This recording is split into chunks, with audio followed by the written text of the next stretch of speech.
America ने भारत को आरोपित किया है कि आप हमारे एक नागरिक, भोला भाला नागरिक जिसका नाम है पन्नू, इस पन्नू को मरवाने वाले थे। हमने तो भाई साहब आपको 5 महीने पहले, और इसके लिए आपको प्राउड होना चाहिए, जब मतलब ये खबर कहीं पर नहीं आ रही थी तब हमने ये खबर आपके सामने लिखी थी कि खालिस्तानियों को कोई मरवा रहा है और कोई अज्ञात आदमी है। और जून में ही हम सेशन किए थे सबका संकलन करके। और मैं अभी भी बता दूं, ये केवल पाकिस्तान के, वो खालिस्तान में नहीं हो रहा है, पाकिस्तान में भी हो रहा है भाई साहब।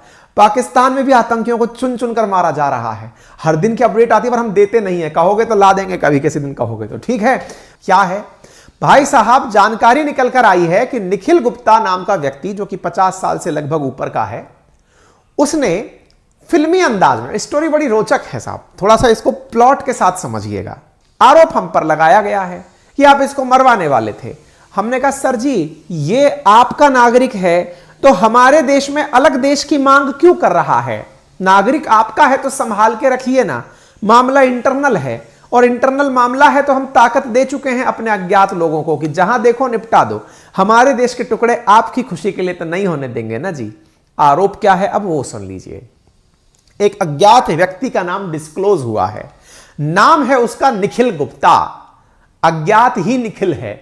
यहां पर कुछ इस प्रकार का मीम बन सकता है। क्या है भाई साहब, जानकारी निकल कर आई है कि निखिल गुप्ता नाम का व्यक्ति, जो कि 50 साल से लगभग ऊपर का है, उसने फिल्मी अंदाज में, स्टोरी बड़ी रोचक है साहब, थोड़ा सा इसको प्लॉट के साथ समझिएगा। निखिल गुप्ता, जो कि लगभग 53 वर्षीय बताए गए हैं, जो कि अमेरिका की गिरफ्त में है फिलहाल, उनको भारत के किसी सीआरपीएफ के सीनियर ऑफिसर के द्वारा संपर्क किया गया। कौन था वो सीआरपीएफ ऑफिसर? बोले ये नहीं पता कौन था। कोई सीआरपीएफ ऑफिसर था जो निखिल गुप्ता से संपर्क में आया। अब कड़ियां जोड़ना साहब बड़ी इंटरेस्टिंग है, ये समझने के लिए पूरा खेला असल में इसी बात का है। एक अपने सीआरपीएफ के सिपाही थे, कोई बड़े सीनियर ऑफिसर थे, ये निखिल गुप्ता से मिलते हैं। तो ये किरदार कुछ इस प्रकार से हैं, सीआरपीएफ, फिर है निखिल गुप्ता। निखिल जो हैं ये किसी एजेंट के संपर्क में आते हैं। एजेंट को 83 लाख रुपए का ऑफर दिया जाता है। कहा जाता है ये 83 लाख रुपीस लेंगे आप, और आपको पन्नू को मारना है। और बोले सर पन्नू को कब मारना है? बोले तब मारना है जब भारत और अमेरिका की कोई बातचीत ना चल रही हो, यानी मोदी जी अमेरिका की विजिट पे ना हो और अमेरिका का कोई अधिकारी इंडिया की विजिट पे ना हो, बातचीत शांत हो, तब मारना है। बोले मैं पहचानूंगा कैसे? इन निखिल गुप्ता ने इस एजेंट को सारी डिटेल्स दी। पन्नू रहता कहां है, पन्नू आता जाता कब है, पन्नू को कैसे ट्रैक किया जा सकता है, पन्नू का फोन नंबर क्या है। इस निखिल गुप्ता को किसने दिया? इस सीआरपीएफ के जवान ने यह सारा कार्यक्रम पकड़ाया था। अब दिक्कत क्या हुई है, ध्यान से सुनिएगा।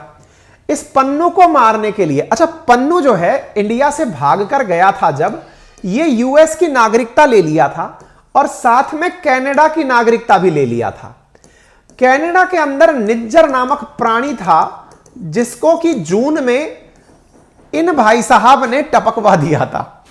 ये जो सीआरपीएफ के अधिकारी हैं ये निखिल को बताते हैं कि निखिल सुनो बेटा, थोड़े दिन पहले हमने इस निज्जर को मरवाया है, इसलिए तुम्हें घबराने की जरूरत नहीं है। इधर निज्जर खत्म हुआ है, अब तुम्हें जिम्मेदारी दी गई है कि तुम पन्नू को मरवाओ। बोले ठीक है सर, काम हो जाएगा।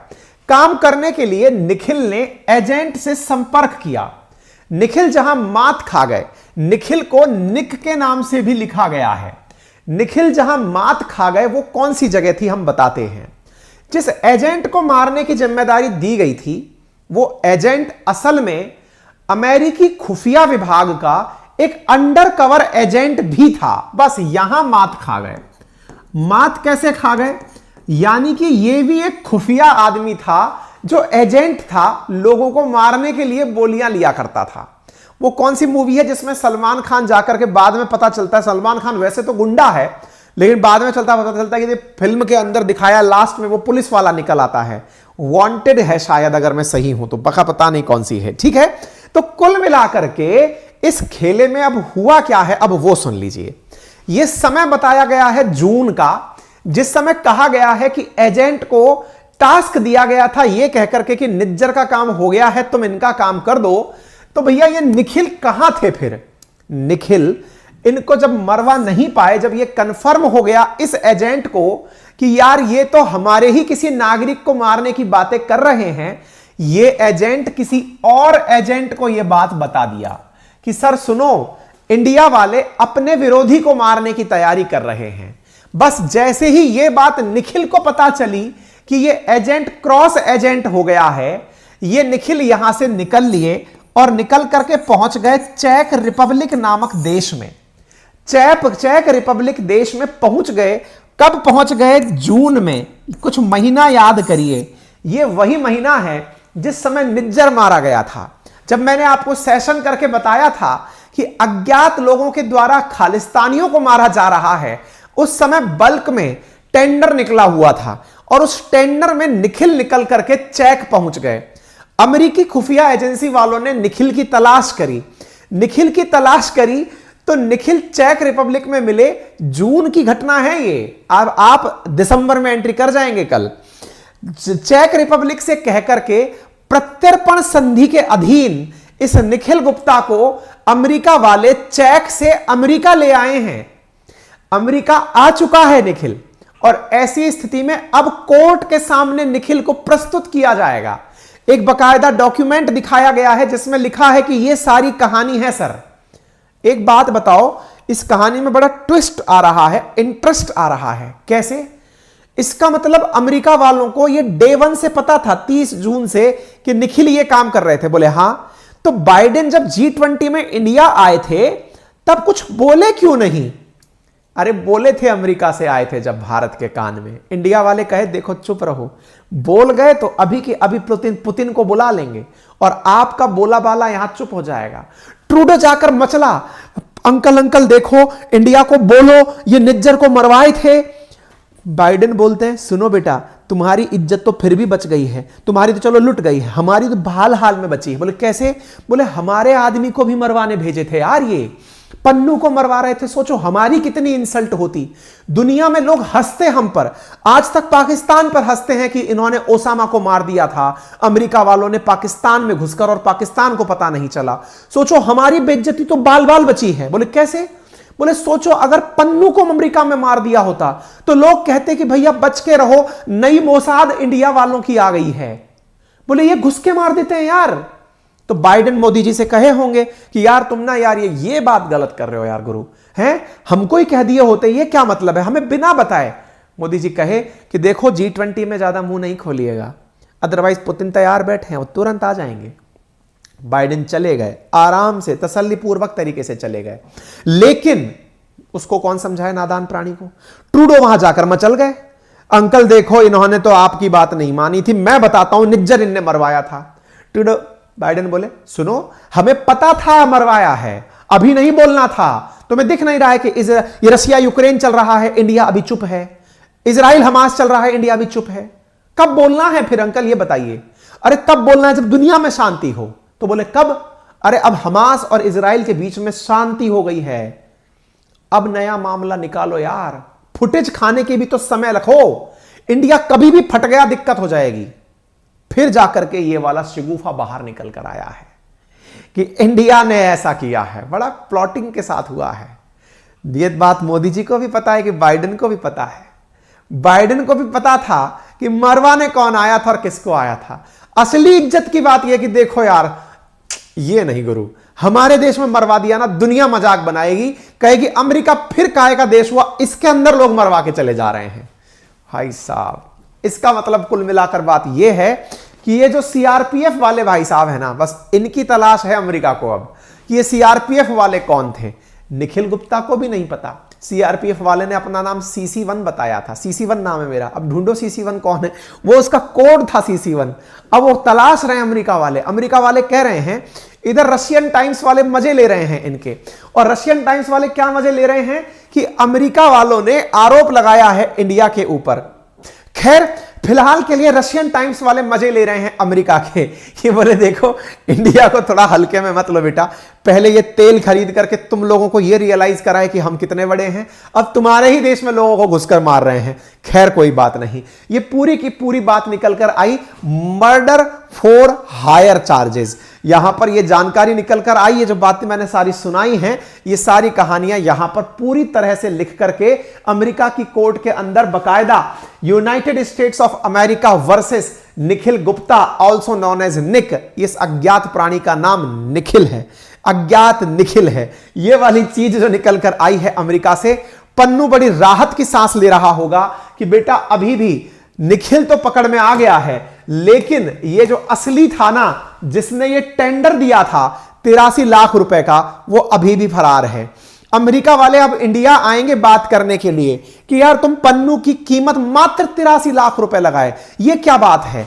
अमेरिका वालों ने बकायदा फोटो भी रखी है कि देखो तुमने हमारे एजेंट को पैसे दिए थे मारने के लिए। बोले सर 83 लाख थोड़ा कम रह गया, अदरवाइज हम आपके एजेंट को भी क्रॉस एजेंट कर दिए होते। तारीखों में यह तय किया गया था कि अमेरिका और भारत की मीटिंग पर, अब पता है अमेरिका में क्या बात चलेगी इन दिनों, जो हमें लग रहा है। अमेरिका में पहले क्या हुआ था कि मोदी जी की एंट्री बैन थी, मोदी जी की एंट्री अमेरिका में नहीं थी, इनको वीजा नहीं मिलता था, कहते थे गुजरात के दंगे करवाने वाले आदमी हैं इसलिए नहीं देंगे इनको। अब अमेरिका वाले खोपड़ी खुजालते होंगे कि पहले तो इनका हमने स्टेट गेस्ट बनाकर वेलकम किया, और यही लोग प्लानिंग ऐसे करते हैं कि हम जब जाएं तब मत मरवाना। ये क्या मतलब है यार, ये तो मतलब पूरी तरह से दुश्मनों को मिटाने की तैयारी करके बैठे हैं। इंडिया बड़ा स्मार्ट प्ले कर रहा है, स्मार्ट इंडिया कह रहा है सर ये हमारी पॉलिसी का हिस्सा नहीं है, लग रहा है कोई भारत प्रेमी एक्टिवेट हो गया है, अब हम उसे कैसे रोक सकते हैं आप बताइए भला। भाई कोई अज्ञात प्राणी है, हमने नहीं कहा कि उसको मारो भाई, लेकिन वो एक्टिवेट हो गया। वेडनेसडे फिल्म देख ली होगी उसने भी प्लान कर लिया कि नहीं भाई साहब मैं भारत के दुश्मनों को मिटाऊंगा। निखिल हमारे चेक रिपब्लिक से गिरफ्तार हो गए हैं, इनको 10 साल की सजा होने की संभावना है, लेकिन जब तक यह स्थापित नहीं होगा अब भारत पर आरोप जो लगे हैं वो सही है या नहीं, तब तक भारत को कुछ कहना गलत सिद्ध होगा। लेकिन आप भी समझ रहे हैं और हम भी समझ रहे हैं, अब तो केवल सबूतों की बात बची है। क्योंकि ट्रूडो जब पर्सनली 1 to 1 मिला होगा ना, तब मोदी जी को बोला होगा मोदी जी आपने मरवा दिया, बोले तो मरवा दिया मतलब तुम अपनी जमीन का हमारे खिलाफ उपयोग करोगे तो हम क्या 140 करोड़ मतलब यूं ही लेके घूम रहे हैं भाई। सड़क गई ना तो हमको समझ नहीं आएगा कौन कहां पहुंच जाएगा। ट्रूडो 2 दिन बिल्कुल एकदम शांत रहे, वहां पहुंचे तब जाकर बोले। कहानी बड़ी इंटरेस्टिंग है, भारत की कहानी महान है। अब ये पिक्चर दुनिया के सामने आई है, हमने तो भाई साहब आपको 5 महीने पहले, और इसके लिए आपको प्राउड होना चाहिए, जब मतलब ये खबर कहीं पर नहीं आ रही थी तब हमने ये खबर आपके सामने लिखी थी कि खालिस्तानियों को कोई मरवा रहा है और कोई अज्ञात आदमी है। और जून में ही हम सेशन किए थे सबका संकलन करके। और मैं अभी भी बता दूं ये केवल पाकिस्तान के वो खालिस्तान में नहीं हो रहा है, पाकिस्तान में भी हो रहा है भाई साहब। पाकिस्तान में भी आतंकियों को चुन चुन कर मारा जा रहा है। हर दिन की अपडेट आती है पर हम देते नहीं है, कहोगे तो ला देंगे कभी किसी दिन, कहोगे तो ठीक है। फिलहाल के लिए आपके दिमाग में डाउट आएगा क्या इससे भारत और अमेरिका के संबंध बिगड़ जाएंगे? कोई फर्क नहीं पड़ रहा। क्यों? ये दुनिया को दिखाने के लिए है ताकि उनको भी लगे कि हाँ भाई वो लैंड मतलब रूल ऑफ लॉ वाली लैंड है, बाकी कुछ नहीं है। बाकी आपकी जो विजन और राय है वो आप जरूर कमेंट बॉक्स में बता सकते हैं। चैनल पर नए हैं तो सब्सक्राइब कर लें, अपने साथियों से जरूर साझा करें। वीडियो में इतने लोग प्रेजेंट थे, लाइक कुछ ही संख्या में है तो इतना तो कष्ट कर ही सकते हैं। साथियों से जरूर सब्सक्राइब कराएं। साथियों होता क्या है ना, एक बहुत अच्छी बात बताता हूं मैं आपको। अपने केस में बहुत से लोग जो अपन से बहुत ज़्यादा प्यार करते हैं वो अपने वीडियोस को अलग अलग प्रकार से कहीं स्पैम करते हैं, कोई रिपोर्ट करता है, कोई डिसलाइक करता है, ताकि हम लोग ग्रो ना हो। हम लोग ग्रो ना हो तो ये आपके समझ में आने वाली बात है कि कौन लोग ऐसे होते हैं जो ऐसा चाहते हैं, जिन्हें हमारी तरीके, हमारा जो विचार, हमारा तरीका ये पसंद नहीं आता। बहुत से लोग होते हैं, हर आदमी से हर आदमी खुश नहीं हो सकता। ऐसी स्थिति में ये आप अपनी नैतिक जिम्मेदारी बना लें, क्योंकि YouTube लाइक डिसलाइक देखता चलता है। तो आप में से जो लोग लाइक को भी समझते हैं कि नहीं मैं एहसान करूंगा इस आदमी के ऊपर, ठीक है, एक दिन ये गतिविधियां स्वतः ही रुक जाएंगी ऑटोमेटिक। जब हमें भी इस चीज़ का प्रोत्साहन नहीं मिलेगा, मैं 2 घंटे नॉन स्टॉप आपके सामने रोजाना सुबह बोलता हूँ, 8 घंटे कंटेंट बनाने के लिए बैठता हूँ, टीम काम करती है, सब बनकर आता है, इतना पैसा इतना इन्वेस्टमेंट लगता है, और उसके बाद आपसे अपेक्षा के लिए भी रिक्वेस्ट करनी पड़ती है कि यार सब्सक्राइब कर देना, यार लाइक कर देना, यार शेयर कर देना। तो अंदर से ऐसा लगता है कि मैं कह क्यों रहा हूँ, मतलब लिटरली स्पीकिंग। लेकिन ठीक है, हम में हो सकता है इस तरह का भाव आ गया हो कि नहीं साहब हमसे कहोगे नहीं तब तक हमें याद नहीं रहता। लेकिन आप में इतनी इंसानियत है, ये मुझे ज्ञात है, बस उसे याद दिलाने के लिए मुझे कहना पड़ता है। और उसको इसलिए भी समझकर आप करें क्योंकि आपको ये पता हो कि कोई और आपके इस तरह के ना करने पर अपने तरीके से उस काम को वो दूसरी तरह में ले जा रहा है, क्योंकि दुनिया में आपको भी पता है कि खुश होने वाले लोग कितने होते हैं। ठीक।